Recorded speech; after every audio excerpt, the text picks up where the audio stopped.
Take care of it. ఎందుకంటే చాలా important issues ఉన్నాయి. ఆ పడిచిపోతే ఇబ్బంది అవుతుంది.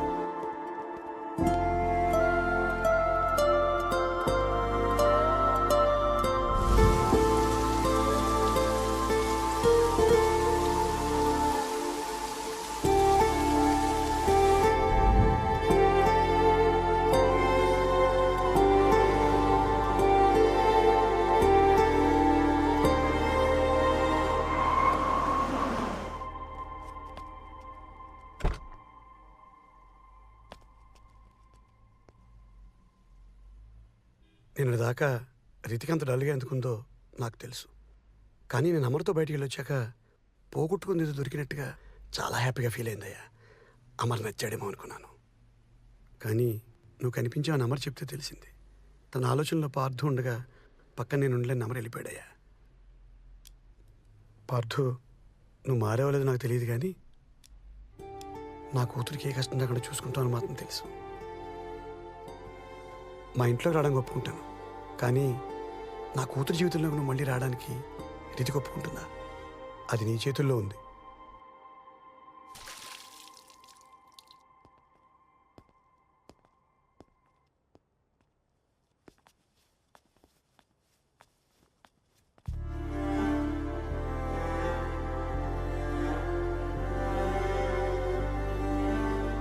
రితిక, మీ డాడ్ వచ్చే టైం.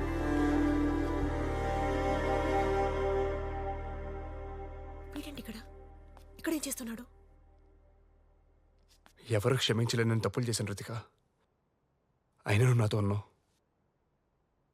కానీ ఒక్క తప్పుకే నువ్వు నాకు దూరం అయ్యావంటే అదంత పెద్ద తప్పు నాకు అర్థమైంది. ఎవడో చిన్నప్పుడు తాతని ఒక మాట అన్నాడని కొట్టడానికి వెళ్ళాను. అలాంటిది నీ కళ్ళ ముందు మీ నాన్న మీద చేసుకున్నాను. క్షమించండి అంకుల్. ఒక మాట చెప్పనా రితిక, ఈ వ్యక్తి లేకపోతే ఇక బ్రతకలేమన్న ఫీలింగ్తో వాళ్ళకి మన దగ్గర అవుతాం. నాకేంటో నువ్వు చెమ్మేద కొట్టి దూరం అయినప్పటి నుంచి నువ్వు లేకపోతే నేను బ్రతకలేనన్న క్లారిటీ వచ్చింది. వెళ్తాను. ఆగు. వెళ్ళిపోవడం, రావడం అంతా నీ ఇష్టమా? తప్పు చేశావు, సారీ చెప్పకుండా వెళ్తున్నావేంటి? సారీ చెప్పు. Don't smile. సారీ చెప్పు. సారీ. అలా కాదు, చేతులు పట్టుకొని sorry. I'm sorry, extremely sorry. నాతో ఇంకోసారి గొడవ పడతావా? నన్ను వదిలేసి వెళ్తావా? వెళ్ళను. చెప్పు. ఎక్కడికి వెళ్ళను. I'm really sorry.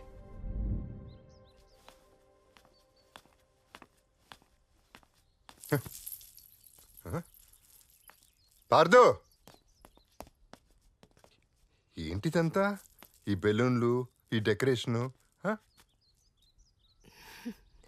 Ritika, Ritika భలే ఉన్నారు. ఏంటి, ఏమన్నా స్పెషలా?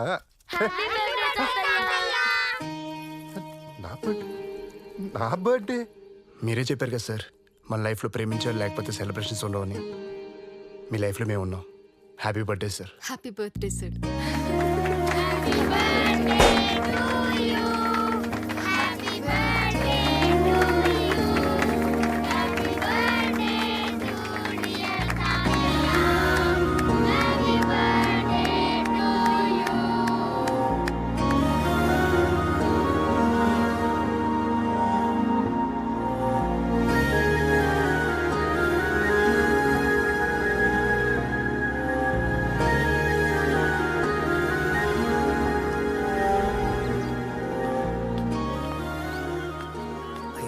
రాము, ఇట్రా.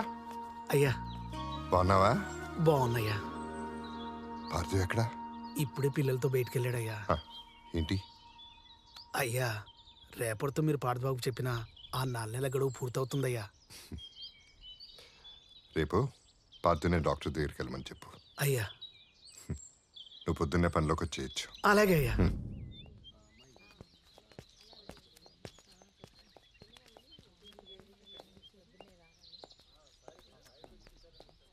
ఏది నోరు తెరు. 3 పూట్ల నేను చెప్పిన కషాయం తాగండి, తగ్గిపోతుంది.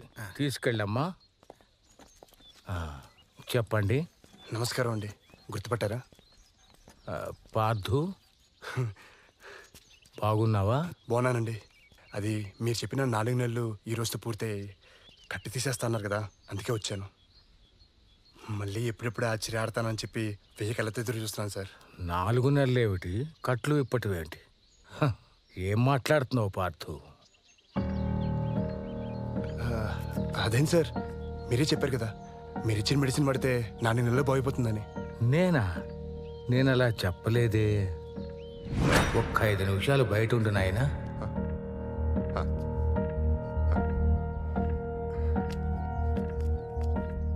నువ్వు అతని తెలిసే తీసుకొచ్చావా, తెలియక తీసుకొచ్చావా? ఏమైందండి? అతని మణికట్టు, దాని చుట్టూ ఉన్న కండరాలు బాగా దెబ్బతిన్నాయి. అవి మెల్లమెల్లగా జీవం కోల్పోయి చలనం లేకుండా తయారవుతాయి. మనం వైద్యంతో దాన్ని తిరిగి పూర్వస్థితికి తీసుకురాలేము. మీరే అలా అంటే ఎలా? ఏదో ఒక మార్గం ఉంటుంది కదండి. సారథి, చిన్న పిల్లాళ్ళ మాట్లాడతావేంటి? మనం ఎంత కష్టపడి వైద్యం చేసినప్పటికీ ఓ 30% కంటే మెరుగవ్వదు. అర్థమైందా?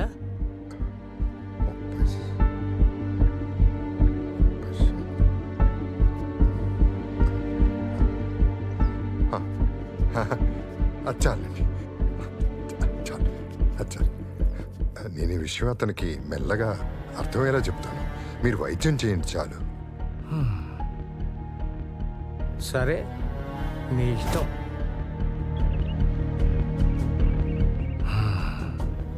జాగ్రత్త. సారథి గారు, సారథి గారు, సారథి గారు! అయ్యా పార్థు. సారథి గారు, మిమ్మల్ని! చెయ్యవరా.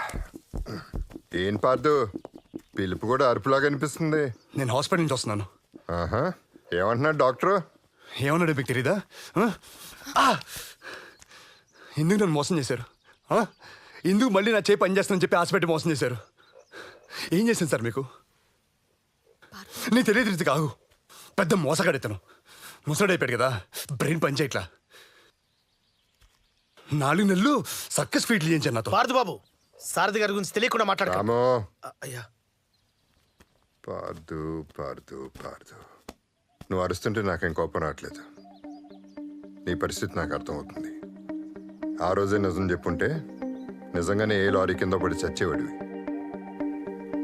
అందుకే నిజాన్ని వాయిదా వేశాను, మోసం చేయలేదు.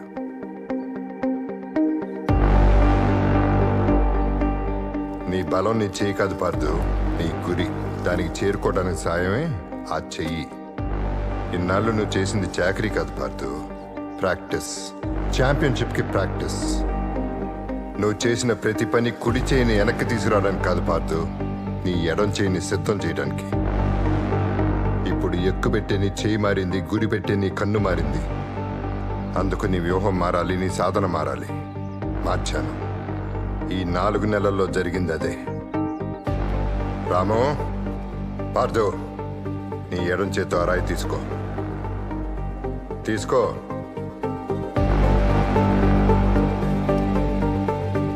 వెనకాల స్తంభం ఉంది, ఆ రాయి తీసుకుని దాని మీద గురి చూసి విసురు.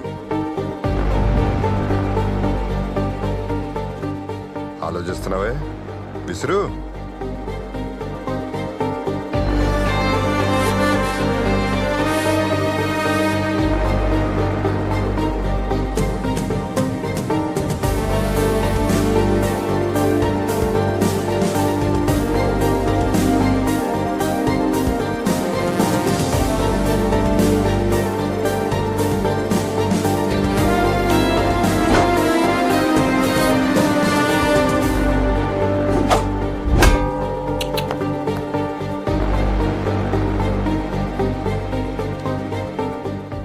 విసిరిన రాయి 100 మీటర్ల దూరంలో ఉన్న స్తంభానికి సరిగ్గా తగిలింది. రేపు కాంపిటీషన్లో నీ టార్గెట్ దూరం 74 మీటర్లు. ఆ రాయి బరువు 2 కిలోలు. నువ్వు పానం లాగి వదలటానికి ఈ బలం చాలు. రాము, అయ్యా, పార్థవ్, డాక్టర్ నీ కుడి చేయి 30% పనిచేస్తుందన్నారు. అది చాలు దీన్ని పట్టుకోవడానికి. తీసుకో.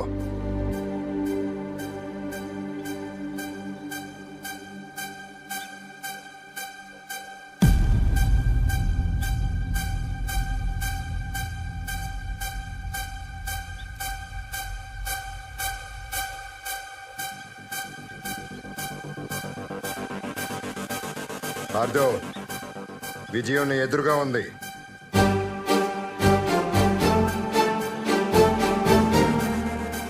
రామో,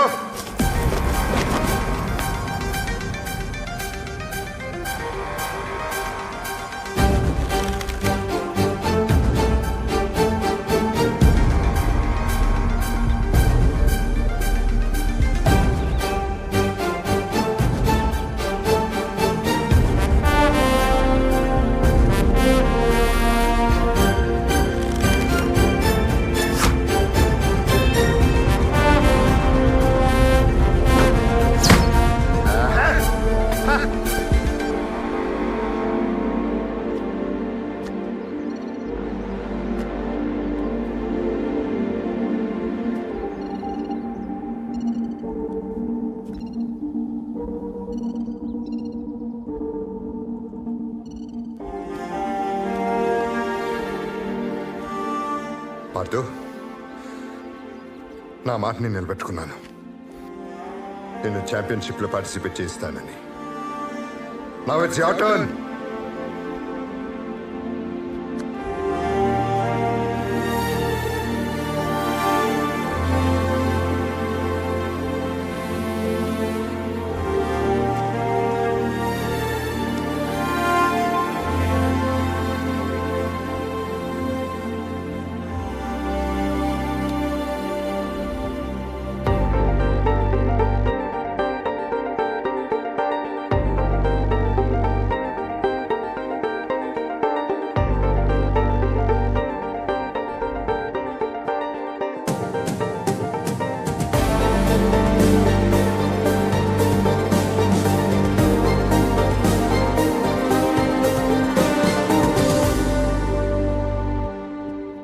సో పార్దు, మీ ఫిట్నెస్ కండిషన్ మిస్కాండక్ట్ వల్ల పడ్డ బ్యాన్ని లిఫ్ట్ చేయమని అప్పీల్ చేయడానికి వచ్చారా? మీ వల్ల మాకు ఒలింపిక్ మెడల్ వస్తుంది అనుకున్నాం, కానీ ఆ రోజు పడిపోయి చెరపలేని మచ్చ తీసుకొచ్చారు మీరు. నేషనల్స్కి సెలెక్ట్ అయిన ప్లేయర్ని కొట్టడం ఎంత అఫెన్సో తెలుసా మీకు? అది సరిపోదన్నట్టు డ్రగ్ కన్సంప్షన్ అలిగేషన్స్ వేరే. ఛా! దేన్ని పక్కన పెట్టి మీ ఎక్స్ప్లెనేషన్స్ వినాలో చెప్పు. Tell me, I want to know. నేను చేసిన తప్పుల గురించి నాకన్నా ఇంకెవరికి బాగా తెలియదు సార్. వాటితో నేను ఆటను చాలా చులకనగా చూశాను. నా మీద మీకున్న నమ్మకాన్ని పోగొట్టుకున్నాను. అయినా నేను ఇక్కడికి వచ్చింది క్షమాపణ అడగడానికి, నిజం చెప్పడానికి. ఆ రోజు రిజల్ట్స్లో ట్రేసెస్ లేకపోయినా నేను డ్రగ్స్ తీసుకుంది నిజం. ఐ టోల్డ్ యూ అగత్య, మీరు నమ్మలేదు. లేకపోతే వచ్చిన సంవత్సరం స్టేట్ ఛాంపియన్ ఎలా అవుతాడు?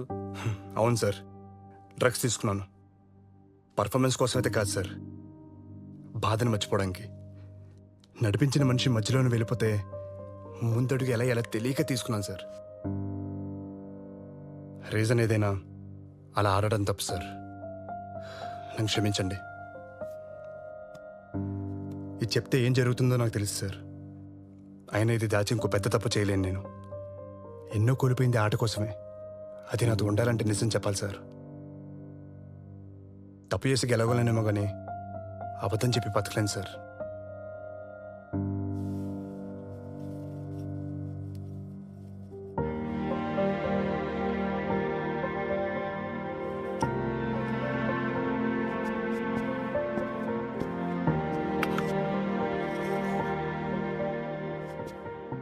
ఇది మీ మీద కోపంతో ఇవ్వట్లేదు సార్.